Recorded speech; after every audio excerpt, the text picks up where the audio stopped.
তিনটাতেই বেশি উপস্থিতি।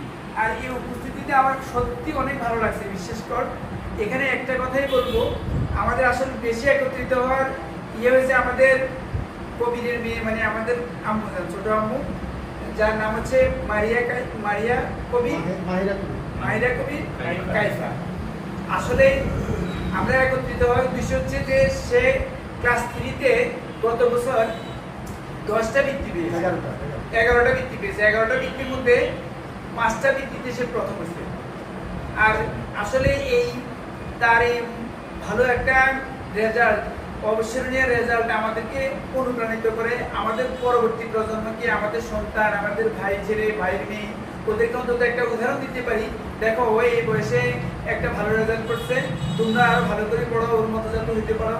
তার বক্তব্য, তার অনেকগুলো কথা, আমি অনেকগুলো জিনিস ফলো করছি, অনেক ভালো। যেমন একটু আগে তাই একটা পরীক্ষা করে দেখলাম যে তোমার আম্মু বেশি ভালোবাসে না আম্মু ভালোবাসে, সে কিন্তু চট করে একবারও চিন্তা করলো না, চট করে বলে হচ্ছে দুজনে সমান ভালোবাসে।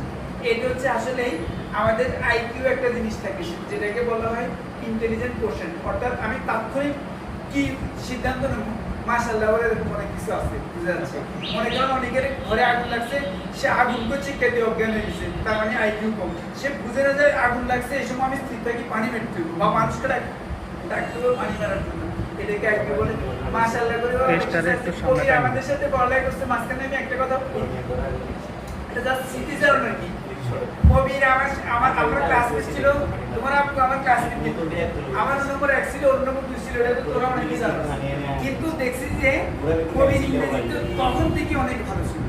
ইভেন কবিরের আপু আমরা যখন ক্লাস 5-এ আমাদের সাথে মন্নান বৃত্তি পেয়েছে, মন্নান এখানে থাকলেও রাগ করলে কিছু করার ছিল না। মন্নান বৃত্তি পাওয়ার কথা না, মন্নানের নম্বর ছিল 6, কিন্তু বৃত্তি পাওয়ার কথা ছিল যে হয় কবির নরুমু।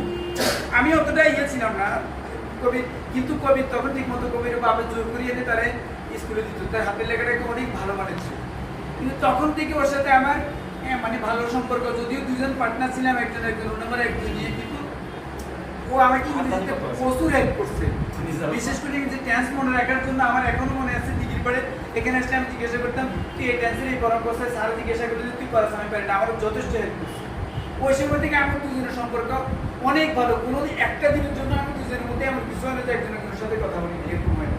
ঠিক একইভাবে কলেজে গেছি, আর তখনও যোগাযোগ হতো, ও এক কলেজে আমি অন্য কলেজে পড়তেছি, সব মিলিয়ে আমাদের সম্পর্ক ভালো ছিল। আর তার মেয়ের আমি আগে থেকে যোগাযোগ করতাম বা সবকিছু সব জানতাম সবকিছু। কিন্তু আমার কাছে অনেক ভালো লাগছে তার মেয়ের রেজাল্ট। আমি মাঝে মাঝে আমি পার্সোনালি ওর কাছে ফোন করে খবর নিই যে ওর এখন কি করে। তো ও বলে, তো আমাকে বলে যে যদি কোথাও বৃত্তির কোনো সুযোগ থাকে আমাকে জানাবি।